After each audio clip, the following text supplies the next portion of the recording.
आमचे मित्र माननीय अमोल दादा कचेश्वर पेटकर यांची चालण्याची एंट्री एखादा आर्मीच्या मेजर सारखी दिसत नाही का? थोडं सारी गट्टान देऊन तुमचं जरा थोडं झलक दाखवता का?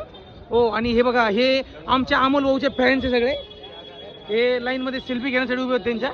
अमोल भाऊ, तर तुमची काय प्रतिक्रिया इकडे? गपाई घाला, ही कोणती प्रतिक्रिया यांची अशी? अमोल भाऊ इकडे बघा. सो इकडे इकडे सो हे फॉरेनर्स ने हाय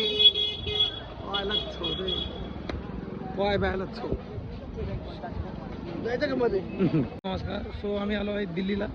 आता दिल्लीमध्ये आम्ही हे लाल किल्ल्याकडे जात आहोत. हे तुम्हाला सो लाल किल्ला दिसत असेल. सो आमचे मित्र आहेत सोबत. हे आमचे दाजी. थोडंसं त्यांची ॲक्टिंग, त्यांचं चालणं एकदम सलमान खान सारखं दिसतं ना. त्यांना सलमान खान बरोबर फिरण्याची आणि पिक्चरमध्ये काम करण्याची इच्छा होती, पण सो त्यांची ती इच्छा पूर्ण झाली नाही. तर ते आणि मी सलमान सारखं थोडं डेअरी वाढवतो आणि हिंडतो. सो हे आमचे खंगरेल पैलवान, जुमळा पैलवान म्हणतो आम्ही यांना, जे मिलिटरीचे कपडे घालून हिंडतात. आणि त्यांना वाटतं मी आर्मीचं मेजर आहे. म्हणजे त्यांची इच्छा होती लहानपणापासून की आर्मीमध्ये जायचं, पण त्यांनी काही जाऊन काही उपडले नाही. त्यामुळे ते आता आर्मीची पॅन्ट घालून हिंडतात. सो चला ठीक आहे, जसं आहे तसे आमचे मित्र आहे. हे आमचे साले साहेब आहे. यांच्यासाठी एखादी मुलगी असेल तुमच्या शोधामध्ये तर सांगून द्या. दिल्लीची असली तरी चालेल, कारण की त्याचे सध्या डोळे बंद होत नाही. ओके.